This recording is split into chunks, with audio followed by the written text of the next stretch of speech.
I've bought an ex-Centre Parcs van to turn into a camper van. I'm an artist and a designer, but I'm by no means a builder. And for me, this was a huge challenge to see if I can overcome my fears and actually build something that I've designed in the real physical world. I want to grow my skills, and I feel like this is the perfect project to get my teeth into and start building towards this dream of being able to design things and then actually have them made in the physical world.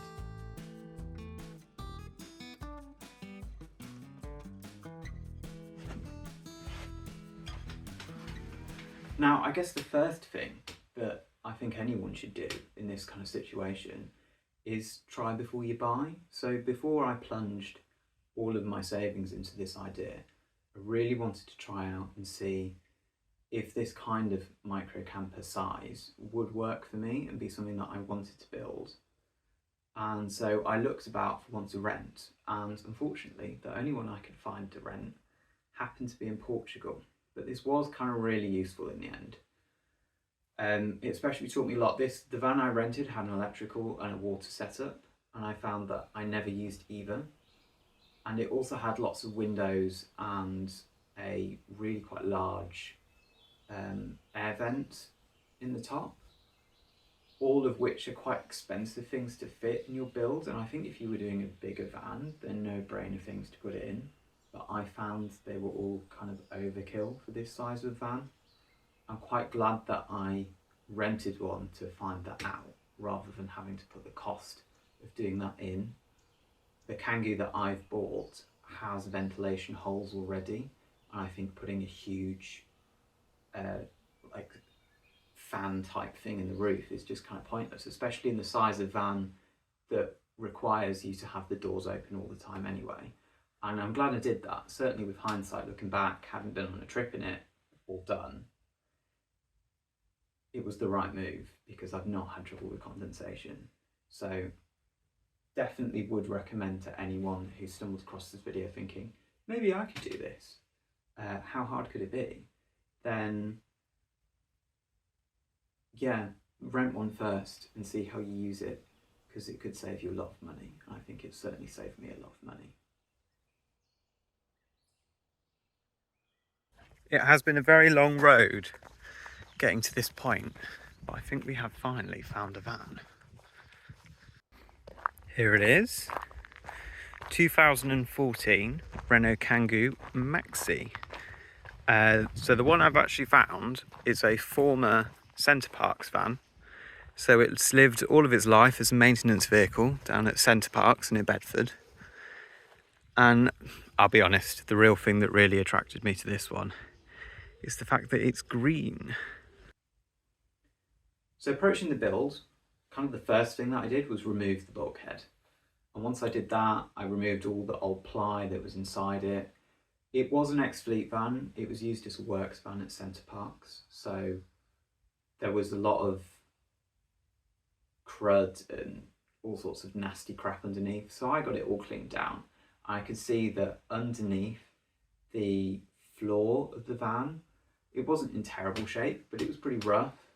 And I thought the best thing to do is to strip the paint back and repaint this with something more durable, and also to help future-proof and rust-proof it as well. So I went for Raptor paint, and I basically cleaned back the whole floor of the van and painted with Raptor, having done a primer first underneath. I then Raptored the whole bottom floor of the van. This will help prevent rust growth in the future, and it also just cleaned out everything, and it meant that I could see where any little spots where grime and potentially moisture was collecting, and make sure that that's all cleaned out and treated and painted. Even though you can't see any of this in the final build, I think for peace of mind, knowing it's there is pretty handy. The next thing I wanted to do was obviously insulate the van, and it was at this point, having no bulkhead in it, that you could really hear how loud the van was. It was really loud, so I wanted to use an insulation that had sound deadening rather than sound deadening and insulation. I found a 2-in-1 called Dodo Matt that basically had a layer of the sound insulation a layer of almost like bubble wrap, and then a layer of foil insulation on top. It was sort of like a all-in-one sticky thing. It took quite a long time for me to actually get to doing this. I think part of that was that I was doing this stage of the build in the winter and I was just avoiding going out into the cold. I think procrastination is your biggest enemy with a project like this, and mine definitely took a lot longer, just through the motivation to like go out and do it, especially when you've never done anything like this before, and so every single step is a learning curve, even if with a little bit of hindsight it seems like the obvious move and the obvious step. It doesn't at the beginning, and so yeah, giving yourself a kick up the arse to just get out there and do it is really important.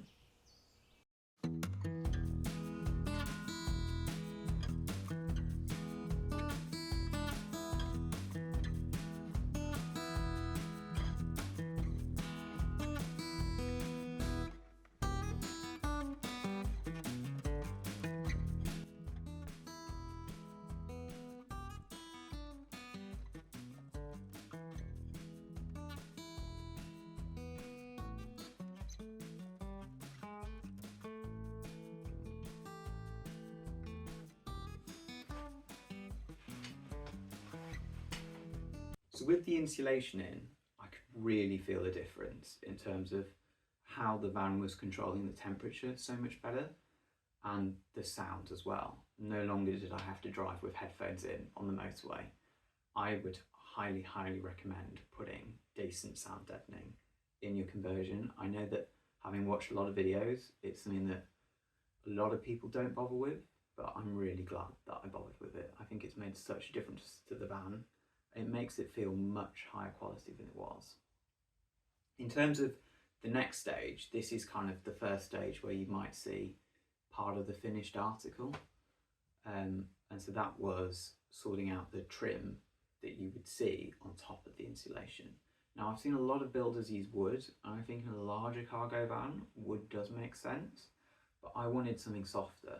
My experience of renting the van in Portugal was essentially I would hit my head on the wood a lot and it hurt.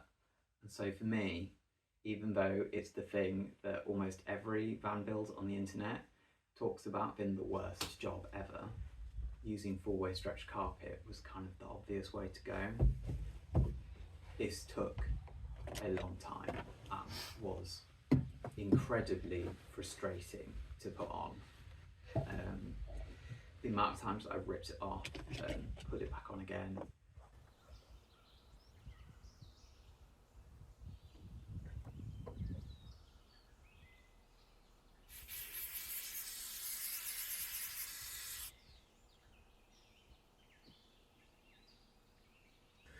Really struggling at the moment with getting all these little creases that are coming in as I'm fitting the carpet. So I'm trying to do my best to actually cut them out and try and get as minimal a join line as possible. So that's what I'm working on at the minute, is cutting out these creases. So I've watched a few YouTube videos and they say the best thing to do is to pinch them as tight as possible, like this. And then once they're dried and glued and stuck, then you want to cut them out, which is what I'm on with, and hopefully that should make it all look much smoother. It's just really frustrating because other than that, I'm really happy with the finish of it and how it's looking, but I just keep getting these annoying creases.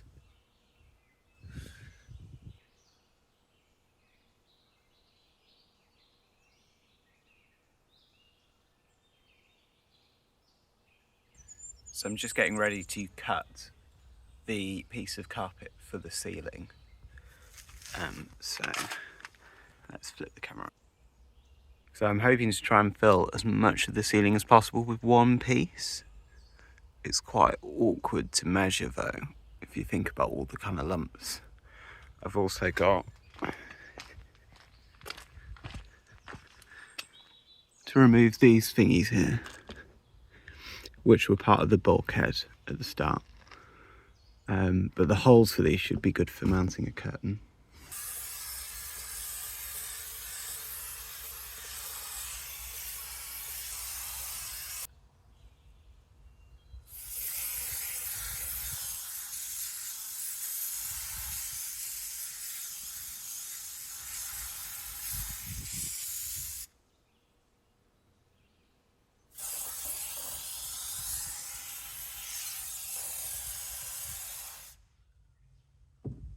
I've got the main part of the ceiling lined.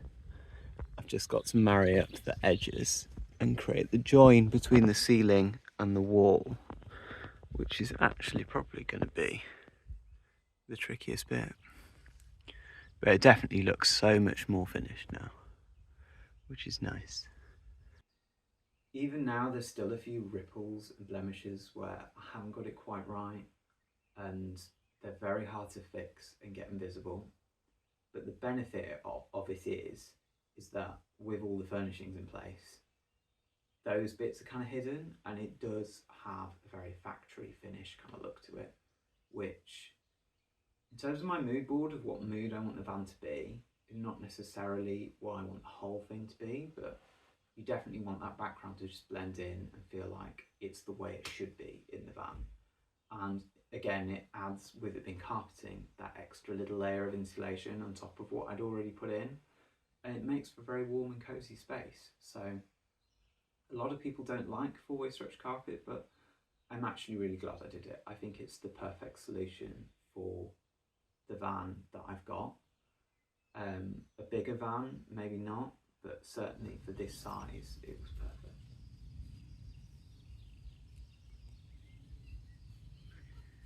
Along with painting the floors with the Raptor paint, I also wanted to touch up all of the bits of plastic trim that were in the back of the van. So I pulled these off, I sanded them down, and I repainted them. I think this just made them look brand new again, to be honest.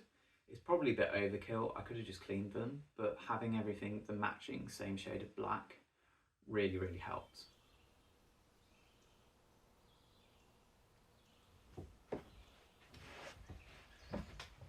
Now, in terms of the flooring, I wanted to use a rubberized floor. I knew that I was going to have lots of muddy boots in the van, and I will be selling this on eventually. And so having the option of people being able to shove wetsuits and things and it being really easy to clean out was kind of perfect. I didn't fix this rubber matting directly to the metal flooring. I decided to use the original plywood sheets and fix the rubber matting to that. To be honest, I think if I was going to do this again, I would put another layer of hard insulation down and then just fix the rubber matting directly on top of that.